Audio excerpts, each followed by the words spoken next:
আজকে সকালে মেয়র সাহেব এসে বলছে যে 1 ঘন্টা আপনাদের টাইম।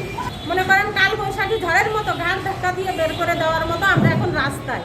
তো মালিক বলছে আমরা জানি না, মেয়র বলছে আমরা আগে নোটিশ তাদের দিছি। এই প্রক্রিয়া শুনলে অবাক হবেন। 260 ফিট মদিনা মার্কেটে 160 ফিটের থেকে 200 ফিট পর্যন্ত দখল হয়ে আছে। না কোনো নোটিশ দেওয়া যায়, চ্যালেঞ্জ করবো তো চ্যালেঞ্জ করবো কোনো নোটিশ দেওয়া নাই, জোরে করে মেয়রকে ব্যবহার করা হয়। আজকে সকালে মেয়র সাহেব এসে বলছে যে 1 ঘন্টা আপনাদের টাইম। 1 ঘন্টা বলার পরে তখন আমরা কি করবো, আমরা মালিকের বাসায় তাদের একটা গ্যারেজ রুমে আমাদের মাল জিনিস সব আটাচ্ছি। মনে করেন কাল বৈশাখী ঝড়ের মতো ঘাট ধাক্কা দিয়ে বের করে দেওয়ার মতো আমরা এখন রাস্তায়। এখন আমরা কোথাও বাসাও পাইছি না যে আমরা সেখানে যাব। এখন এই মতো অবস্থায় বন্ধু বান্ধব আছে, তারা বলছে টেনশন করেন না, আসেন। কিন্তু পরের বাসায় কয়দিন থাকবো, পরের বাসায় কয়দিন থাকবো? আমরা চাইছি সময়, যে আমাদের সময় না দিলে আমরা কোথায় যাব? আমাদের ব্যবসা আছে, আমাদের বাসা আছে, আমরা ফ্যামিলি বাসা থাকি। এখন আমরা কোথায় যাব? আমাদের সময় দেন। বলে কোনো সময় হবে না। আজকে সকালে আমরা খাবার খাচ্ছি, মেয়র সাহেব বাসায় ঢুকে বলছে 1 ঘন্টা টাইম মাত্র, আপনারা মাল সামানা বের করে আপনারা বের হয়ে যান, আমার বিল্ডিং ভাঙা পড়বে। তো আমরা বলছি আমাদের কিছু বিকাল পর্যন্ত টাইম দেন, আমরা অন্য বাসা দেখে উঠবো। বলে যে বিকাল টাইম দিতে পারবো না, মাত্র 1 ঘন্টা টাইম। আচ্ছা, মেয়র এখানে বলছে যে প্রতি বাড়িওয়ালাকে বলা হয়েছে, কিন্তু বাড়িওয়ালা আপনাদেরকে বলা হয় না। তাইলে দুষ্টা আপনি কারকে বলবেন, যে কার উপরে এই দুষ্টা? এখন আমরা যেটা জানি না সেটা আমরা কিভাবে বলবো? মালিক বলছে আমরা জানি না, মেয়র বলছে আমরা আগে নোটিশ তাদের দিছি। এখন আমরা কাকে দোষারোপ করি? এখন মালিক তো হয়তো বা ভাড়া নেওয়ার জন্য আমাদের নাও জানাইতে পারে, আর মেয়র সাহেব বলছে আমরা তাদেরকে জানাই দিছি। এখন তারা বলছে না আমাদের জানাইনি। মালিক পক্ষ আমাদের কিচ্ছু বলি নাই। আমরা টাইম টু টাইম আমরা ভাড়া দিয়ে যাচ্ছি। তারপর আমরা কিছুদিন 4-5 মাস আগে আমরা শুনছি একটা যে বিল্ডিংটা নাকি ভাঙা পড়বে। তো আমরা মালিক পক্ষের কাছে জিজ্ঞেস করেছি যে আমাদের বিল্ডিং কি ভাঙা পড়বে? তো ওরা বলছে যে না, ওই বিল্ডিংয়ের কাগজপাতি নেই দেখে ওইটা ভাঙবে, আমাদেরটা কাগজপাতি আছে, আমাদেরটা ভাঙবে না। সেভাবে আমরা আছি নিরিবিলি যে আমাদের বিল্ডিংটা ভাঙবে না। হঠাৎ করে এখন আমাদের বিল্ডিং ভাঙছে, মানে কি চোখে দেখছি মানে বিল্ডিং ভাঙা শুরু। এমতো অবস্থায় বাচ্চা কাচ্চা আছে, ফ্যামিলি পরিবারে মাল জিনিস আছে। তো এখন হঠাৎ করে কোথায় যাবো? যাওয়ার কিছু নাই। ওরাও মাইকিং করছে, আমরাও মাইকিং। একযুগে মাইকিং হয়েছে প্রায় 15 দিন। হ্যাঁ, মাইকিং হয়েছে, উদ্বোধিত হয়েছে, অফিসের নোটিশ দেওয়া হয়েছে, তারপরে ওনারা করেন। কদিন আগে দেখেন তো এখানে একদিনের বৃষ্টিতে কী অবস্থা সৃষ্টি হয়েছে। তো এর জন্য আমরা যখন এই কাজটা করতে যাচ্ছি তখন সরকার জনগণের সহযোগিতায়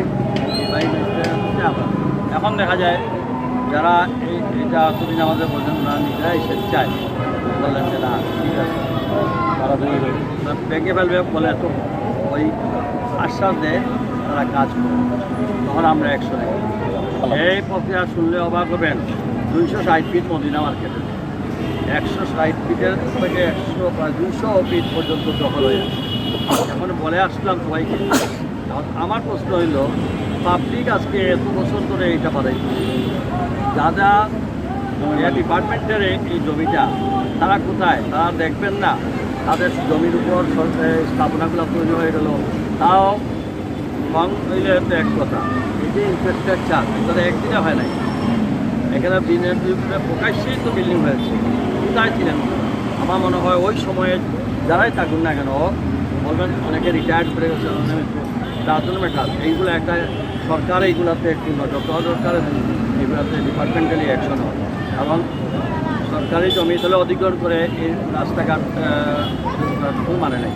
আবার দেখা যাচ্ছে সেটেলমেন্টেও তাদেরকে প্রশ্নটা দিয়ে গেছে। হ্যাঁ, আমাদের পাবলিক তো ভুক্তভোগী। যখন বর্ষার কাগজ দেখে, যখন তার রেকর্ড দেখা তখন সে আরেকজনের কাছে জমি কিনতেই পারে। এখন যারা অরিজিনাল মালিক না, তারাও বেনামে মালিক হয়ে বিভিন্ন জনের কাছে জমি বিক্রি করছে। এখন এরা দেখাইতে পারছে কেমনে সেটেলমেন্টের এত বড় জরিপ হয়ে গেল। ওটা নাকি সরকারের অধিগ্রহণ, শুধু জমি কোন জায়গায়, হাট জমি কোন জায়গায়, ছড়া কোন জায়গায়, এগুলো দেখেই তো করবে না। বসে বসে শুধু পাবলিক আসলে আর এই পাবলিক তো যখন দেখছে সেটেলমেন্টেরও কোনো আপত্তি নাই, আমি বর্ষা আমার মনে হয় এই বিষয়টা এটা সিরিয়াসলি নেওয়া উচিত।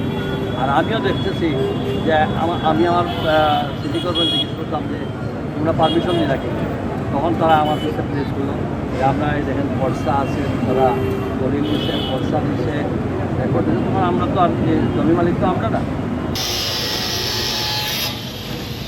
2 দিন ধরে আমরা মেয়র সাহেব আইয়া কমিশনার সহ বাঙ্গা বাঙ্গে আরম্ভ হয়েছে। এগুলো জানি না কি তার লাগিলা বাংতে এগুলো নোটিশ ছাড়া, নোটিশও দেওয়া হয় নাই, মালিক পক্ষও দেওয়া হয় নাই, মালিকেও মানে দোকানদার এবং বাসা ভাড়া যারা ইয়ে করতে এরারে নোটিশ দেওয়া হয় নাই। একটা আতঙ্কর মাঝে 2008 যে ভয়াবহ হয়েছে, ওলান ভয়াবহ হয়েছে, 111 গিলা হয়েছে, ওলান হয়েছে মনে হয় ভয়াবহ আপনাদের।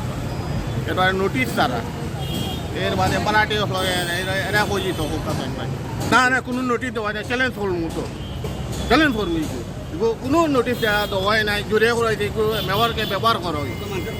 ক্ষতি হয়, ক্ষতি হয়েছে, বিরাট ক্ষতি হয়েছে। ব্যবসা প্রতিষ্ঠান এরা বুঝিত ব্যবসা জুটছে, ওদের ওয়ালটনের ব্যবসা চলছে, ওদের ফার্নিচার দোকান জুটছে, ভাই ব্যবসা করতে একটু সময় যায়, করতে এটা দোকান দিত তখন এরা বুঝিত পুরা তো বোতল আমি বাচ্চা কাচ্চা বউ কিনে লই এরা বুঝিত ও কথা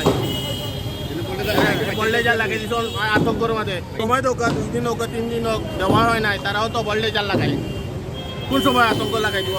আপনার বাউ ধরছে খালতে না অবশ্য বিশুদ্ধ বাউ ধরে হইলে ভাই আপনারা সময় দোকা ওর সময় দেবো হয় নাই, আতঙ্কর মাঝে এবার দুঃখজনক। নোটিশ তারা পারাটি ব্যবসায়ী হলরে নোটিশ তারা দেন জহরাইব মানে তাইতেন বুটা তাইতেন জনপ্রতিনিধি মেয়র জনপ্রতি আমরা বুটে ভাষ হইব, আমরা বুটে ভাষণ তাই নিকু আমরা কথা লওয়া উচিত আছিল ব্যবসায়ী হইতে পারে না ভাই, ব্যবসায়ী কোন ভোটে ইব তারা হইতে তো ভোটও নামি গেছে, ব্যবসা তো লস কয়েক কোটি টাকা লস হয়ে গেছে হইতে দেন রাবণী লন্ডন মুক্ত নে রাবণী মুখ ব্যবসা প্রতিষ্ঠান লস